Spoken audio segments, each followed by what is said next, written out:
in the Ronda with Welsh boxer Liam Williams. Liam, I don't think it's a secret to say that you're considering a comeback to pro boxing. What can you tell us? Yes, mate, definitely. Decided a couple of months back now I'm gonna make a comeback. After a hard year or two last going off, couple of losses, and I really feel like I needed a break. Well, at the time there was no break. I was done. But obviously now looking back, the break has done me the world of good, I think. And here we are. I'm feeling great. I'm back in the gym. I'm sparring well, training really well, and I've got a good head on me. I'm looking forward to being back now. When you retired, I sort of got the impression that you were very hesitant to retire because there was a lot of rumours going around, I don't know if there's any truth to them, that you were considering having one more fight as a retirement fight. And then there's lots of people talking about different things. But you seemed hesitant about your retirement. Yeah, well, I think the main reason why I was hesitant is because look at where we are right now. Because I thought I'm still only 32, 33 right now, but 32 then. I didn't want to say I'm done because I thought it's still quite early, Who knows what's going to change, and obviously things have changed now. That's why there was hesitancy. But in terms of one last fight, to go off into the sunset, so to speak, that was I don't know where that's come from. I was done, and I was done. So but yeah, after a little bit of time off, obviously I've regrouped. I'm in a good place outside the box and everything, and I know I got a lot more to give. So I don't want to wait too much longer. With the way I was feeling, if I had waited much longer, then it would have been too late. I need to strike while the iron's hot and go again now. When you did decide to retire, even though it wasn't for that long, I mean, was it difficult adjusting to being a retired boxer as opposed to an active boxer? Yeah, of course. I've boxed since I was 9 years of age. So it was difficult, I'm not going to sit here and say, I just cracked on as normal, because I didn't do it. It was hard because although I was keeping busy and stuff, you're missing that massive part of your life, which you've always done. So it's the getting up every day and knowing what I'm doing, like what I miss about why have I gone blank? What's the structure?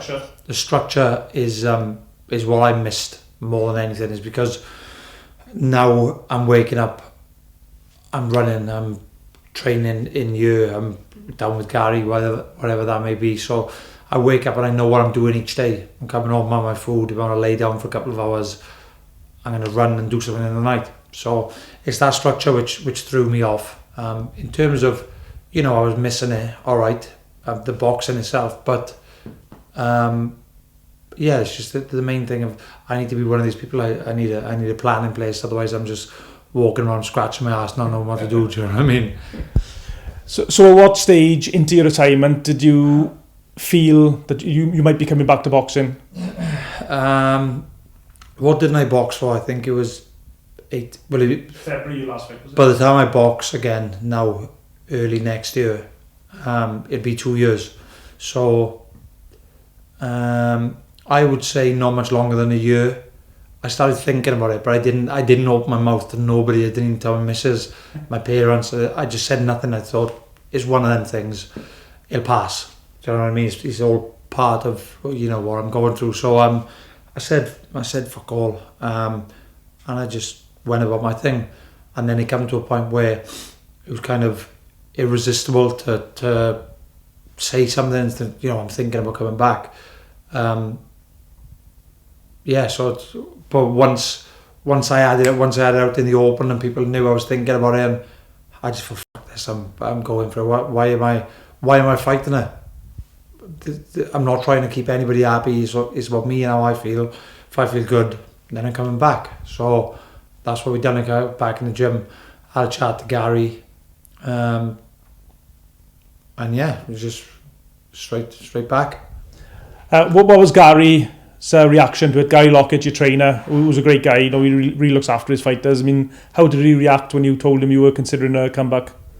At first he was a bit hesitant. He said, look, why? Like, you've done well, you've had big fights, you've earned money, you've this, that, the other. And I said, well, it's not about that. It's about me wanting to do what I love. I know I've got more to give, and I feel great. So why am I going to waste these last couple of years? Do you know what I mean? So I had a chat to him. We went away. He had to think about it. I had to think about what was said, and I didn't really give him much option, to be honest with you. I said, I'm coming back to the gym. Come down and see how you are and all that kind of stuff. Yeah, obviously he's the boss when it comes to the crack. He knows, what he says goes really. Can't force him to train me. But I just said, look, let's go down. We'll crack on and see how we go. And it just went from there really. But we're in a good place now. We're working well together. I'm training well, sparring well. So no complaints. And how about your girlfriend and your parents? You mentioned them, and your family and your friends. How do they react when you told them you were considering a comeback? Most people were buzzing. Obviously, my parents, as you can imagine, at the end of the day, I'm 33 now, but I'm still the little boy, and that's just the way it always is with anybody really. So, they always want the best for you. They don't want to see you get hurt.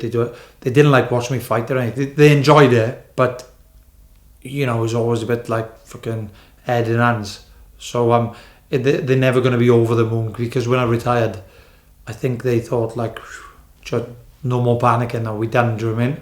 And then to tell them I'm coming back, is a bit, Liam, don't do that now. You don't need to. Same as some other people, but Mrs. was the same, to be honest with you. But I just thought, from a selfish point of view, fuck everybody, because this is about me. Like, I'm the main character in this show then, yeah? And I just thought, I don't care about anybody else. I'm doing what I want to do. So they ain't the ones going to be going on with any regrets or anything else. Is it a little bit that you could leave it a year or two, or a little bit longer, but you want to take the opportunity now when you're still relatively young and relatively fit? Yeah, exactly. I feel, honestly, I'm not just, people say things in interviews and stuff, but I mean this from the heart. I feel as good now as what I ever have. Like, I'm fit, I'm feeling strong, I'm looking after myself for my body better than I probably ever have. So I'm in a good place, and mentally I haven't got anything going on outside of the ring in terms of like my partner, any other troubles which I've had recently and in the past and whatever. So there's no stress then. Things just, I'm focusing on myself and what I need to be doing. I think I'm right in saying as well that you were considering going into bare knuckle boxing as opposed to glove boxing. Yeah, there was I was thinking about it. It wasn't really my first choice, but I spoke to a few people, and I spoke to one of the main men with BKFC, and they offered me a deal, and it was quite big money as well. So that kind of swayed it for me, but I thought, fucking hell, is it really, I can just walk into a fight of that size and this money, and it was a bit like, yeah, of course, 100%, and I would still be open to it now, but I think, boxing is what I know, and it's what I've always done, so stick to what you know, stick to what you're good at, and, alright, I might not walk into a big fight, but I'm not in it for one fight or two fights. I plan to come back to get a nice little run and maybe a couple more years out of it, So your last fight against Hamza Shiraz, I mean, what's changed with you since then? I mean, it was a year or so ago. I mean, what do you feel is the difference between you then and you now? That was nearly 2 years. Not a lot has changed with me personally, pretty much same, but things outside of my control, stresses, a lot of things on my mind then, yeah, which, I couldn't just, them ones where you can't just go to the gym, wrap your hands, put your gloves on, forget about the rest of the shit. Like, normally that is the case with the box. You could have an argument with your missus or whatever, go to the gym, you don't pay a second thought to it, it's gone, yeah, it don't exist. But this, I had things going on which was constantly there. I'm sparring and I'm thinking, what's going to happen. So I couldn't focus on what I needed to focus on, and you know, what I enjoy doing, because it just took me away from that. So, and I think that was part of the reason behind me retiring as well. Obviously, I had the loss, and it was just kind of like threw my toys out of the pram. This, I can't be asked, you know. And it was a relief at the time, because I thought that's one less stress of the boxing. But now that's gone away, I've smoothed everything over which needs to be smoothed over, and I'm in a good place, and this boxing is my main focus now. You mentioned you're in boxing. You're not just coming back for a big payday. You want to try and make an impact and win titles. So what's the plan? I mean, what fights ideally would you like to have next? Well, that's a good question. I don't really know, but probably my first one back is going to be something, probably an 8-rounder. 8 rounds, stiff enough opposition. You know, somebody with a winning record, preferably. Someone who's going to come and not lay down then, yeah? Just give me a couple of rounds, blow off some cobwebs, and then we hit the ground running from there. So, you know, I don't really care. Like, I would go into a bigger fight now, but, you know, we're a bit older and a bit wiser now. Let's use our Swede a little bit and think realistically what the best way is. So I think that probably is the best way for me. I'll come back, 8 rounds, stiff opponent, get some good rounds, and see what doors it opens.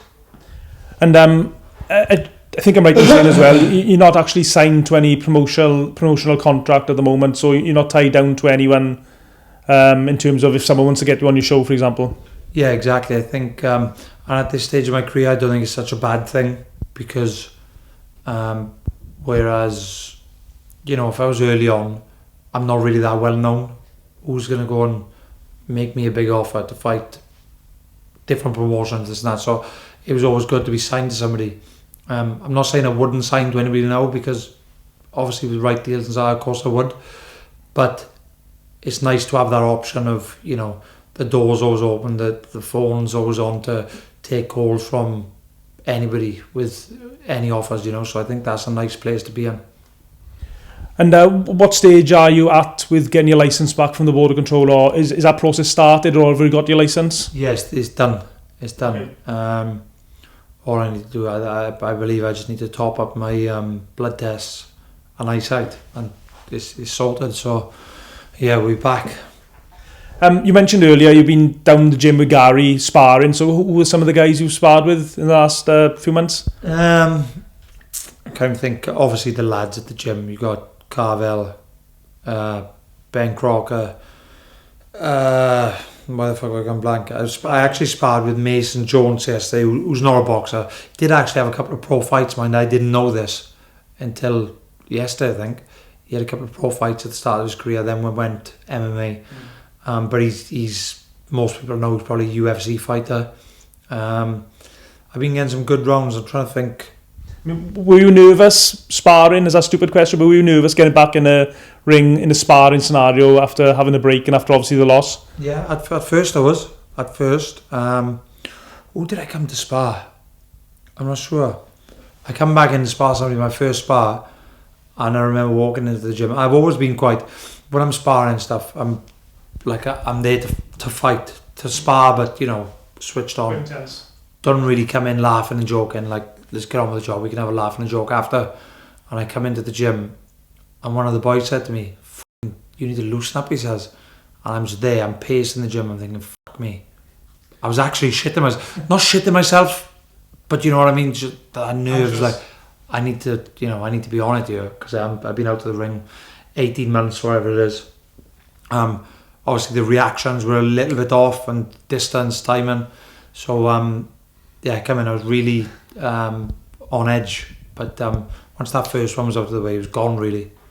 And what did Gary say to you after your first sparring session? I mean, how Gary's quite brutally honest at times, which I think is probably a good thing for fighters. Yeah, it is. Didn't really say a great deal. Just like, do you know, like I've spars I've had in the past, like, yeah, good, well done Liam, job done. That was it. And because I'd been out, I was expecting a bit more from him, and I started thinking, like, you know, what is he not happy? Is he? My mind was going round. So I was texting him and said, what are you saying about today? And he said, yeah, you're looking sound, you know, obviously you're a little bit off in terms of timing and you're a little bit slower than what you need to be. But like, don't forget I was 14 stone. It's going to be, your timing can't be on perfectly full, you know, 2.5 stone overweight then, yeah? Your timing and speed's not going to be right, is it? So as the weeks are going on now, I'm sharpening up and I feel myself again now. You've always had a massive fan base here in the Ronda. You've always took loads of fans wherever you fought all over the UK. So what can you tell the fans about a possible date for a return? I don't want to say too much, but I'm told that it's going to be the start of the year, so January, one weekend in January.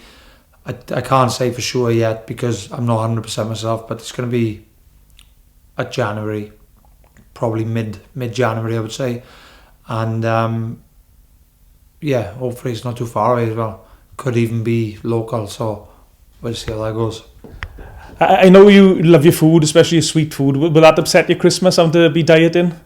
I was actually I was thinking of this yesterday, you know, and yeah, it will, to be honest with you. I need some shit food. I enjoy it, but to be fair, as I'm getting a bit older, Key, I'm not as bad as I was. I love it just as much as I did back then, but just you're a bit more wiser and, you know, a bit more self-control then, yeah. And I'll be fine. I'll cope. Obviously, sometimes Christmas there's things laying about, especially with kids and stuff around. It's like they always have these sweets and Pringles, you know, the usual suspects. But yeah, I'll be good. It is what it is. So, and I think when I come back, probably it's going to be 12 stone. So, you know, I've a little bit of freedom there. I'm not saying I don't have to be on it, because I do. It's never going to be easy anyway. But, you know, I don't have to worry about draining myself down too much. So will you be a 12 stone fighter when you're looking for titles potentially? I think right now, yes, but we'll have to get to 12 stone, see how we're feeling there. If I think that was easy, because it's like, and that'll probably sound mad to some people, because I was fighting 11-6 last time and I was struggling bad, really bad actually. I could hardly stand up without going, you know, my world was rocking. It's you know, that drained when it comes to like a day or two before the weigh-in. I had no life in me. So, and that might sound mad to a couple of people, but my diet's been better now. I'm lighter right now than what it would have been a couple of weeks before Shiraz, for example. So I'm 13 stone right now. So, you know, I'm not really that much overweight. I'm a stone overweight from 12 stone, but that could be lost in the next week if I needed it to be, you know. So we'll have to see how we go. I'm not going to make any calls. I'm just going to judge it step by step and just see where we're at with it, how I'm feeling. You mentioned a few moments ago that you're older now and you're wiser. What advice would you give now, like Liam Williams in his early 30s to Liam Williams just starting out as a pro boxer? I don't know, it's a good question actually. Probably just not a great deal really, but just be a little bit wiser with your decisions and then the things you do in life. For example, eating, and a lot of training tips as well, in terms of, I found years ago I used to overtrain quite a lot. I just constantly run myself in the ground. But to me, that was like, yeah, I'm training really hard. I'm pushing. It's not always wise. And I think sometimes a day or two rest here and there is probably a lot better than training hard them 2 days. You know what I'm saying? So just little things, nothing major. So, you know, I don't have any regrets. I just little things which would have improved me more back then. Okay, a big fight taking place this weekend, EUBANK Jr and Conor Benn. Obviously you boxed EUBANK Jr. I mean, what's your thoughts on that contest? I think it was good. The first fight was unbelievable fight, very action-packed fight, back and forth. Obviously EUBANK came away with a win, deservedly. And I think, although I'm not a massive EUBANK fan, I think he's probably going to come away with a win again. So Yeah, I don't know. I just think he's that little bit better. People say about the weight, he's moved up, Connor's moved up weights, this and that, but I think that weight would benefit Connor more than it benefits Eubank because he's draining himself to get down there. So people think it's this big weight difference. It's actually not. Connor's probably a lot happier and a lot more full of beans then, let's say, full of energy going into the fight than Chris will be because he's fueling his body and he's in a good place. He's not dragging himself down. And I think that's interesting you say that, because I remember when you boxed at like middleweight for a long time at the start of your career, and then when you moved to middleweight, you seem to be stopping a lot more people. Yeah, exactly. As I said, you're going into the fight, you're a lot more fueled, you're a lot more energetic, and mentally as well, you're in a better place because you haven't been struggling all this, for weeks and weeks on end. You haven't been eating rations and just about enough to get by. So I think like there's a fine line, as you probably know, is like it's hard to tell when the time is right to move up or down or whatever. It's but you have to be in a good place. There's nothing worse than going into a fight mentally and physically drained. You're never going to get the best out of yourself. Okay, Liam, have you got any social media you want to give a shout out to, or anyone you want to thank or anything? No, mate, I'm good. Most people probably know my social media, Liam Williams KO1, KO1. So give me a follow if you don't already do. But thanks for the continued support as always. Always had a good fan base. Let's continue the journey.